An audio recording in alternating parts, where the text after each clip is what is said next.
Moi, bien. Bon, d'abord, nous nous excusons, on vous a pris beaucoup de temps, mais vous savez, les échanges et le protocole nécessitent parfois un peu de temps. Bref, donc nous sommes à votre disposition pour répondre à quelques questions, parce qu'il y a des contraintes horaires qui font que M. Sonko et sa délégation doivent repartir le plus rapidement possible pour ne pas arriver à Freetown tard dans la nuit. Ceci dit, la visite du Premier ministre de la République du Sénégal en Guinée a été une occasion de raffermissement de nos relations entre les deux gouvernements, mais surtout entre les deux peuples qui sont liés par des relations séculaires qui datent de très longtemps.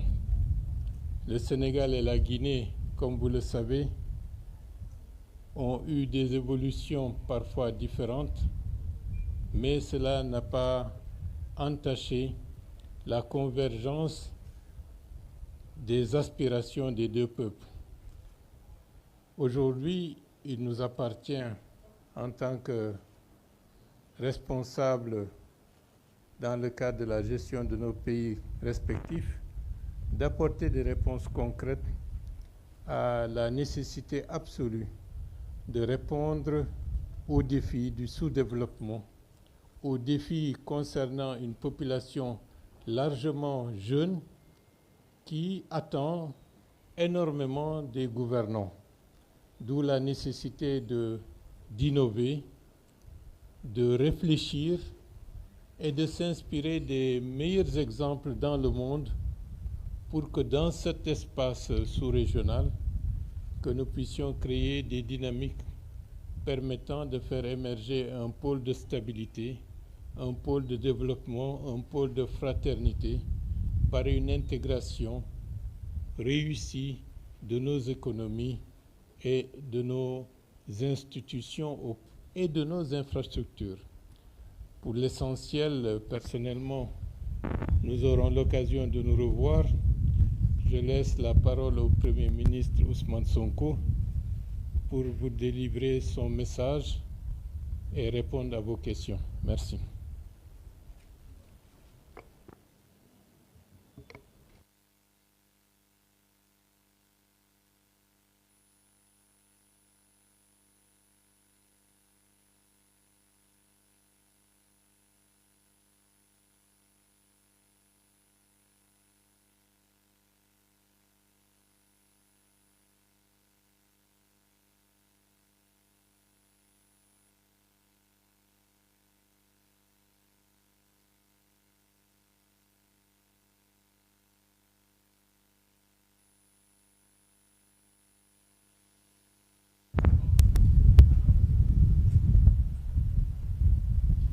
Monsieur le Premier ministre, Messieurs, Mesdames les membres des gouvernements respectifs de la République de Guinée et de la République du Sénégal,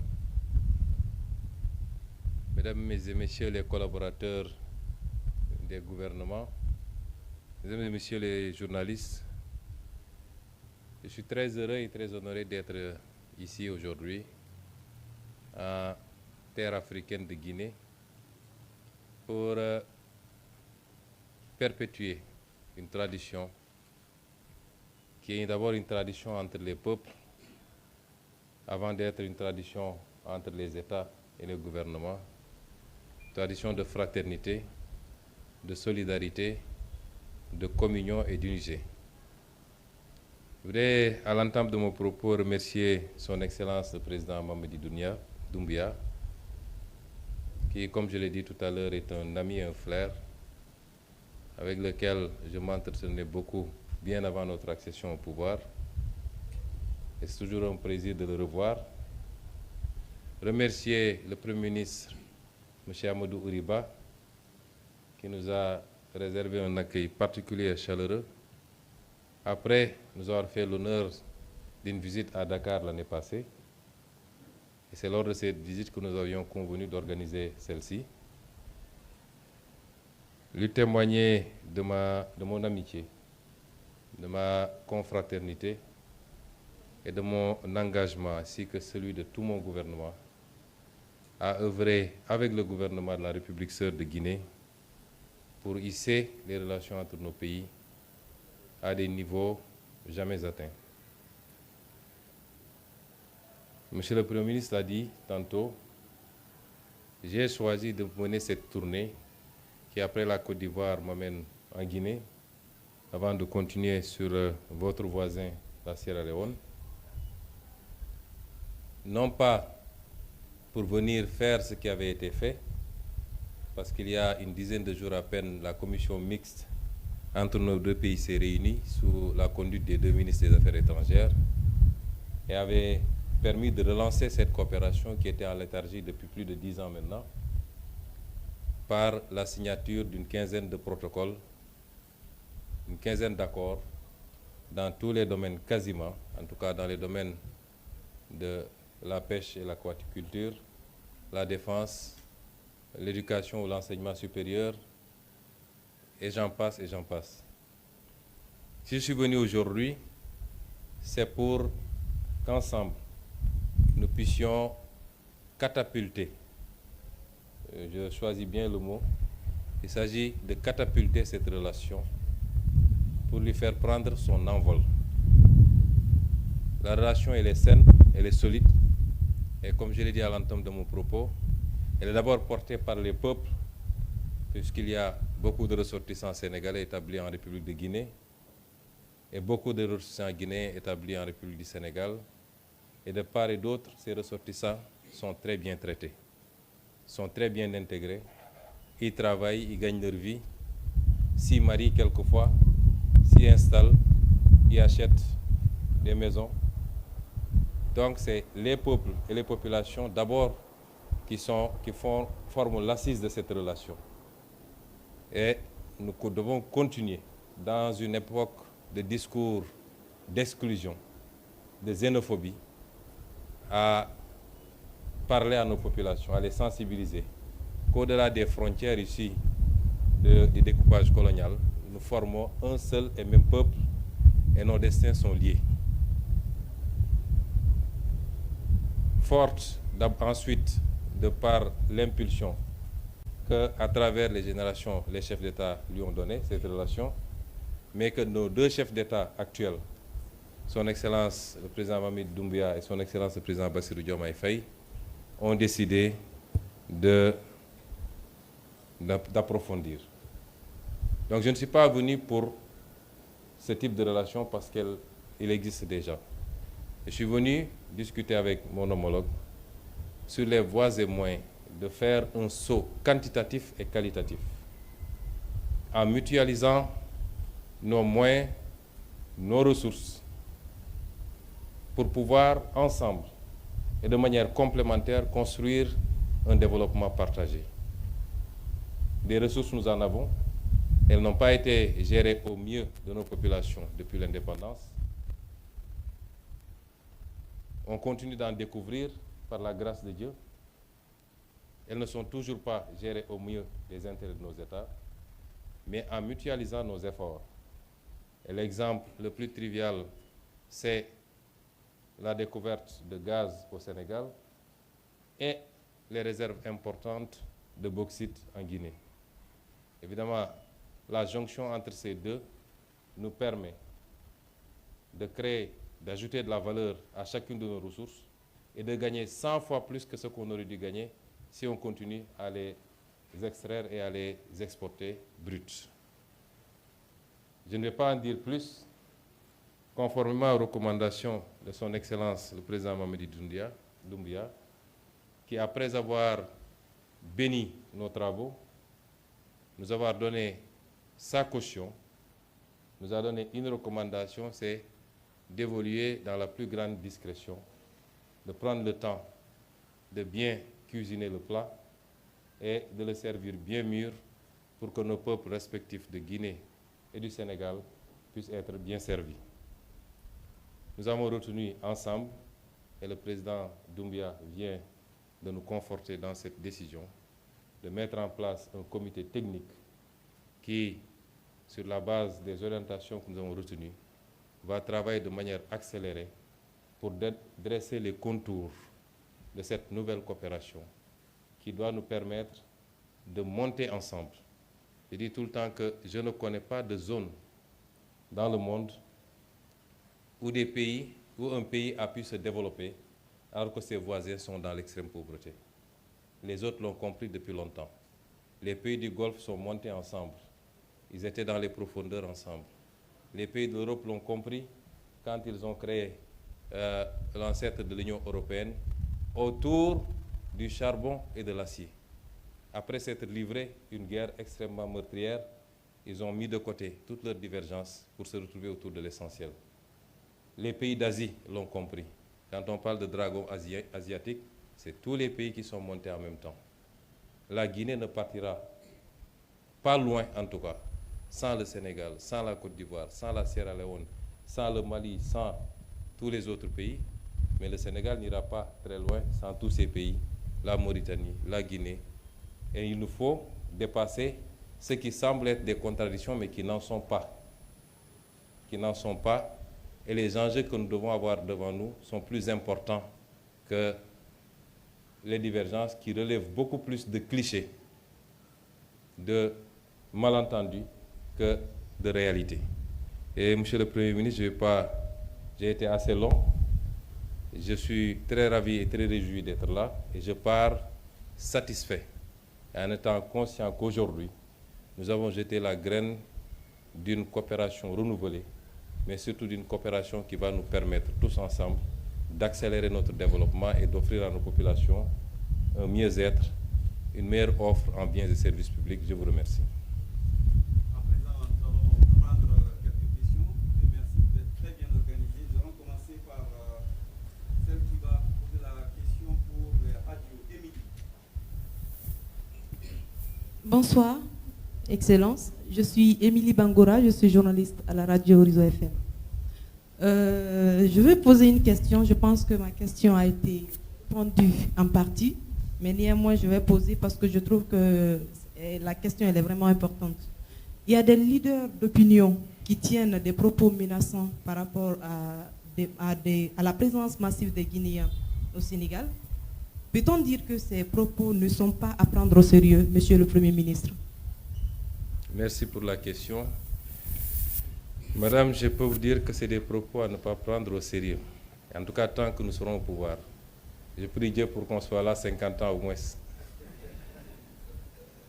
Mais vous me donnez l'occasion de revenir sur cela. Le Sénégal, comme la Guinée, comme toutes les terres africaines, sont des pays d'ouverture, des pays d'accueil. Chaque pays doit réglementer évidemment les entrées et les sorties sur son territoire national, ne serait-ce que pour des soucis de sécurité. Mais au-delà de ce contrôle minimal qui ne peut manquer, nos pays sont réputés être des traditions d'accueil. Et je suis aujourd'hui en Guinée. Je suis sûr que même vous, madame, si on remontait un peu loin vos origines, je ne serais pas surpris qu'un de vos grands-parents ait quitté la Sierra Leone ou le Sénégal ou le Mali pour être ici en Guinée.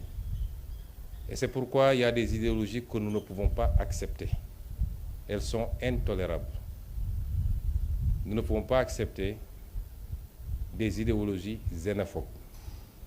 Le Sénégal est un pays démocratique où la liberté d'expression est garantie, la liberté d'association également, mais ces libertés sont encadrées. Je peux rassurer que tous les Guinéens, vous connaissez déjà mes positions sur la question, que j'ai exprimées à toutes les occasions à l'Assemblée nationale lors de la campagne électorale. Je peux rassurer les Guinéens qui vivent au Sénégal qu'ils sont chez eux, ils continuent à être chez eux. Et je sais que les Sénégalais qui vivent ici, que j'ai rencontrés hier, sont traités de la même manière ici, en République de Guinée. De manière générale, la question que vous soulevez maintenant me permet d'aborder une autre sur les discours d'intolérance et de haine facilités par les réseaux sociaux. Je voudrais appeler notre jeunesse à prendre conscience que cela ne les grandit pas, Ce n'est pas toute notre jeunesse, mais ceux qui se livrent à ces discours, quelquefois appuyés par des politiques, malheureusement. Les problèmes que nous avons à l'intérieur de nos pays ne sont pas dus à la présence d'étrangers. C'est dû à l'incapacité de nos leaders dans le passé à gérer nos pays au mieux de leurs intérêts. C'est dû à la corruption endémique, c'est dû à la manière dont nos ressources naturelles ont été bazardées pour la plupart, notre incapacité à avoir une vision articulée, cohérente, permettant de travailler, d'industrialiser nos pays, de créer des emplois et de l'offrir aux jeunes. C'est ça nos vrais problèmes. À chaque fois que des pays ont des problèmes, y compris dans les pays occidentaux, vous le verrez, c'est l'autre qui est le responsable. Et on commence à chercher et à désigner. Ces idéologies ne peuvent pas être importées, elles sont inacceptables. Et je lance un appel à cette jeunesse, je sais souvent qu'elle m'écoute, au-delà du Sénégal, cette inimité, le terme n'est pas trop fort. Quand vous voyez des compétitions sportives, si la Guinée doit rencontrer le Sénégal, c'est comme si on allait en guerre, alors que c'est tapé sur un ballon simplement. Ça vole très bas, les gens s'insultent, les gens se disent des mots. Il faut qu'on revenions à ce qui nous a été légué par nos devanciers. Nous sommes des frères, des peuples frères, des peuples amis. Je ne dirais même pas des peuples, nous sommes des nations frères, sœurs du moins, mais nous sommes un seul et même peuple. Et je voudrais vous rassurer qu'au Sénégal, toutes les dispositions ont été prises pour que les discours xénophobes, indexant l'autre simplement parce qu'il est, que ces discours disparaissent et qu'ils ne soient jamais suivis d'actes. Je vous remercie.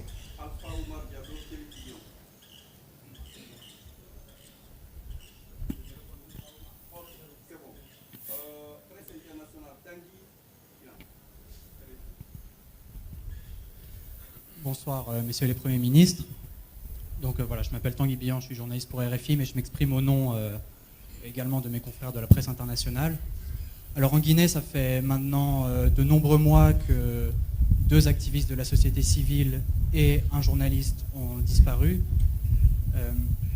Des organisations de la société civile sénégalaise et guinéenne ont interpellé le Premier ministre sénégalais Ousmane Sonko sur cette question, lui ont demandé de s'exprimer auprès des autorités guinéennes sur cette question.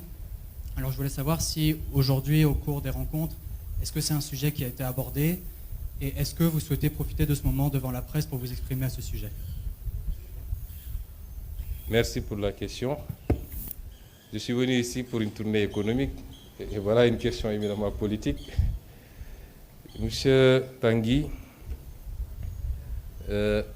les États, quel que soit le niveau de fraternité et d'amitié qu'il y a, les États ont nos réalités internes qu'il faut respecter. Aujourd'hui, il y a des gens qui sont arrêtés au Sénégal pour différents délits, qu'on peut qualifier, certains qualifient de délits politiques. Et ce n'est pas aux autorités guinéennes de venir au Sénégal nous dire ce qu'il faut faire. Je m'abstiendrai par respect de venir en Guinée pour avoir à dicter aux Guinéens ce qu'il y a à faire. Si mes relations amicales et fraternelles me le permettent, et si je devais en parler, ce serait en douce, amicalement, mais je ne viendrai pas ici dans une conférence de presse pour vous dire que j'ai dit ceci ou j'ai fait cela. Et je pense que globalement, ça doit se passer comme ça. Nous nous préoccupons mutuellement de l'évolution de chacun de nos pays, puisque la stabilité de chacun de nos pays impacte, ou l'instabilité de chacun de nos pays peut impacter sur les autres pays.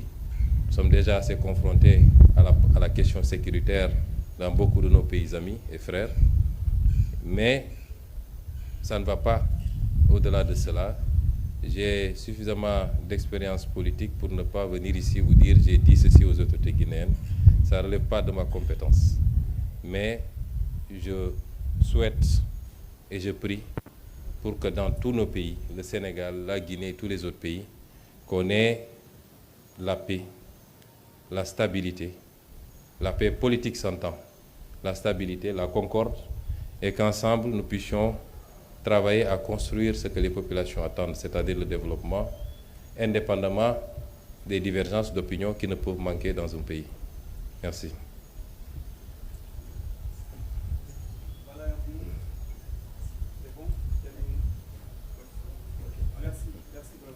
Merci beaucoup.